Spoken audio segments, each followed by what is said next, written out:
Bonjour et bienvenue sur cette vidéo au cours de laquelle on va parler d'un sujet qui est puissant et qui est quand même souvent méconnu, ce sont les blessures invisibles qui influencent notre vie et parfois sans qu'on s'en rende compte.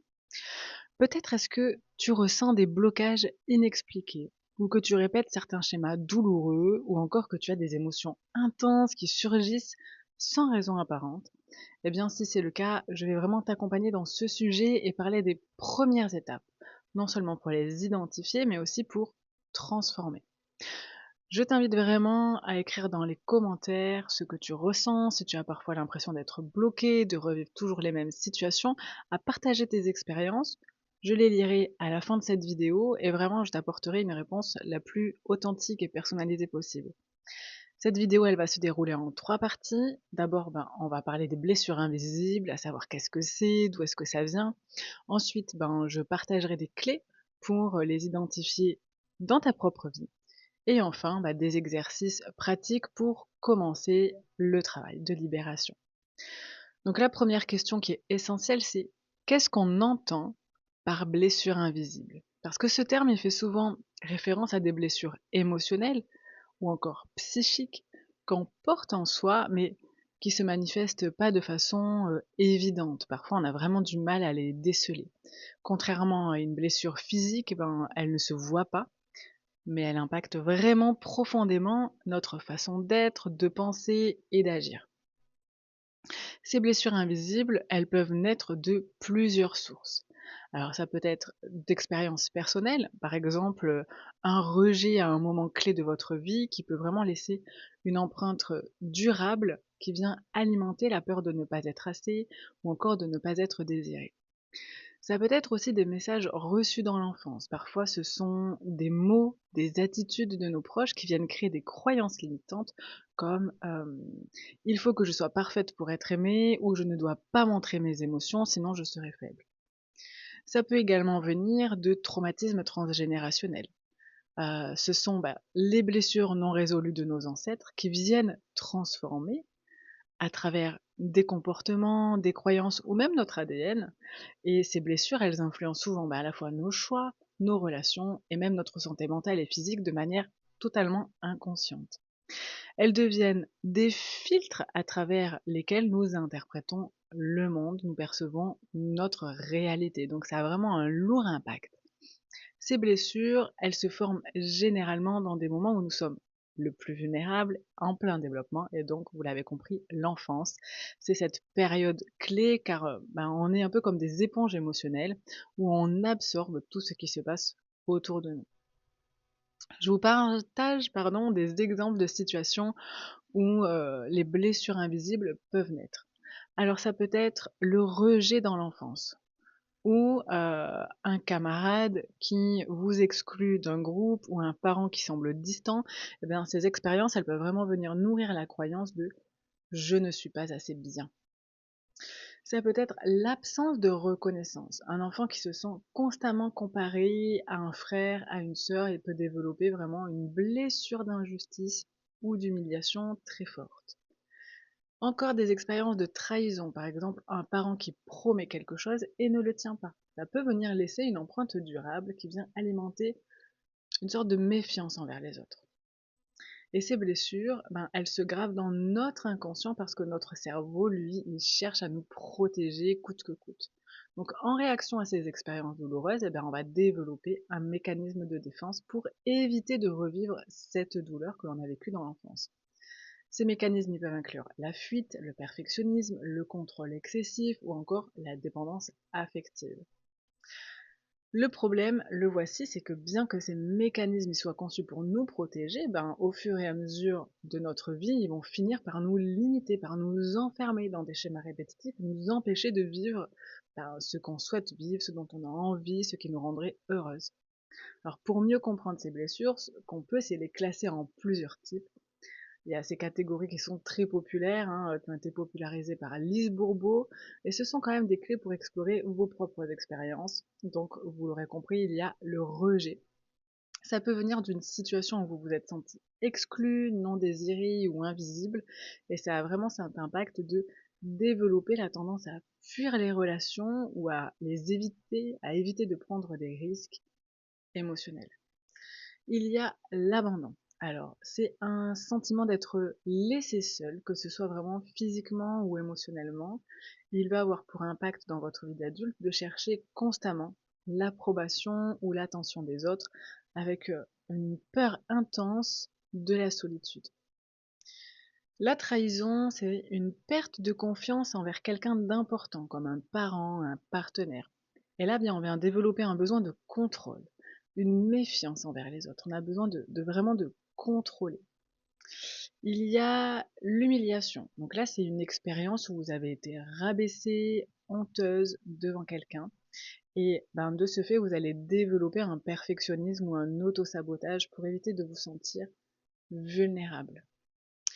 Et il nous reste l'injustice. Donc c'est une situation où vous avez ressenti un manque d'équité, un manque de reconnaissance, et du coup vous allez lutter constamment pour prouver votre valeur ou développer une sorte de colère.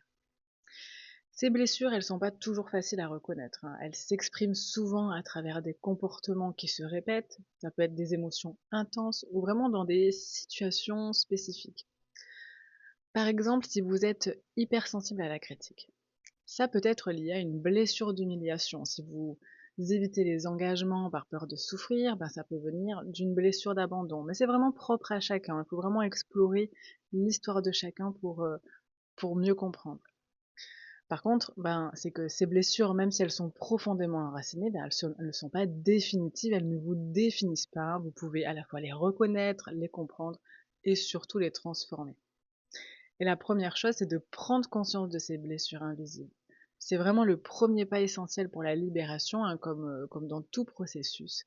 Et donc là, je vais vous montrer comment à la fois les identifier dans votre vie quotidienne et vous partager quelques outils pour commencer à les guérir. Mais avant, j'aimerais que vous preniez un court instant pour réfléchir à quelle est cette blessure qui vous semble la plus présente dans votre vie. Et quels sont les schémas ou les réactions qui pourraient y être liées? Prenez un moment pour voilà, laisser venir ces réponses sans jugement. Vous pouvez aussi me les partager dans les commentaires. C'est vraiment pour, voilà, peut-être vous avez déjà une idée. Et pour savoir si cette blessure, elle dirige votre vie, ben, vous avez quelques indices comme, par exemple, vous ressentez des émotions intenses et disproportionnées dans certaines situations. Ou encore vous répétez des schémas destructeurs, des relations toxiques, de l'autosabotage. Ou encore vous avez des croyances qui vous limitent du type je ne mérite pas, je ne suis pas capable, je suis nul. Ça peut être aussi une hypersensibilité à certaines critiques en particulier ou des remarques. Et pour ça, ben, vous pouvez vous demander qu'est-ce qui me fait perdre le contrôle? Qu'est-ce qui me fait vraiment sortir de moi? Quelles sont les situations qui me blessent profondément? Quels sont ces schémas ou blocages qui reviennent dans ma vie? Donc là, c'est vraiment voilà, quelques questions vraiment auxquelles répondre. Vous pouvez aller encore plus loin en répondant, ben voilà, en vous fiant à cette dernière situation qui vous a particulièrement blessé ou frustré. Ben, de cette dernière situation, c'était quoi l'émotion dominante? Est-ce que c'était la colère, la peur, la tristesse? Qu'est-ce qui est revenu? Et si cette émotion, elle avait une voix, qu'est-ce qu'elle vous dirait? Ou bien qu'est-ce qu'elle croit de vous? Cet exercice est vraiment voilà, pour écouter les blessures, pour les comprendre, pour savoir d'où elles viennent. euh, et parce que c'est aussi cette première étape qui va nous mener vers la troisième partie, comment les transformer, comment s'en libérer. Et cette première étape, c'est encore une fois la prise de conscience, la reconnaissance de la blessure et surtout ben, l'accueil, sans juger, sans refouler. Qu'est-ce qu'elle me dit cette émotion? Quelle est cette partie de moi qui a besoin d'être entendue? Et pour libérer ben, ces blessures, vous pouvez utiliser des outils comme l'EFT. L'EFT, c'est une technique de libération émotionnelle par tapotement. Donc, on vient taper sur certains points d'acupression en répétant des phrases et ça vient vraiment apaiser les émotions, libérer ce qui a été stocké dans le corps et reprogrammer. Il y a aussi la visualisation guidée, donc c'est vraiment pour créer quelque chose, une nouvelle réalité. L'hypnose, alors là je ne cesserai jamais d'en parler, c'est vraiment un outil très transformateur, accessible, doux, puissant. Vraiment, j'invite à tout le monde à suivre soit une hypnose guidée, soit réserver une séance gratuite déjà pour discuter et ensuite voilà pour se focus sur le processus de libération. Rappelez-vous vraiment que la guérison, c'est un chemin, c'est pas une course et donc chaque petite étape que vous allez faire, c'est une victoire et que vous méritez de vivre une vie à la fois alignée, apaisée et équilibrée par rapport à qui vous êtes. Vraiment, encore une fois, dans les commentaires, partagez-moi un maximum de choses pour que je puisse vous apporter une réponse qui soit adaptée et vraiment profitez de cette séance gratuite que je vous propose. Je mets le lien dans la description et là vous pourrez vraiment me livrer ce que vous avez envie de déposer et moi je pourrai voir ce qu'il est possible de faire, vous accompagner sur ce court temps, vous proposer quelque chose de pertinent par la suite. Je vous invite vraiment à faire ce travail sur vous-même parce que en fait on se rend pas compte de à quel point ça va être libérateur et transformateur avant d'avoir commencé le chemin. Au départ, il y a surtout cette peur de là où j'en suis, ce que je crois que ça va venir remuer en moi et toutes ces émotions que je vais pas réussir à gérer. Mais si je peux voilà, partager quelque chose de ma propre expérience ou de toutes les clientes que j'ai accompagnées, c'est que cette peur, elle est dans la tête et que dans l'action, elle se dissipe. Dans l'action, ce qu'on voit, ce sont les résultats. Et les résultats, ils arrivent malgré tout assez rapidement. C'est vraiment voilà, le passage à l'action qui fait que on va se sentir mieux, qu'on va se libérer, qu'on va se sentir ok avec soi-même, en capacité d'avancer, qu'on va retrouver le sourire, ce sentiment de légèreté, de liberté, etc. Donc je vous souhaite vraiment d'avancer sur ce chemin avec moi, avec quelqu'un d'autre, avec qui vous voulez, mais vraiment voilà, d'amorcer cette transformation, cette libération et voilà, je vous souhaite vraiment le meilleur. Prenez bien soin de vous. Encore une fois, n'hésitez pas à poser toutes vos questions et à bientôt dans une prochaine vidéo.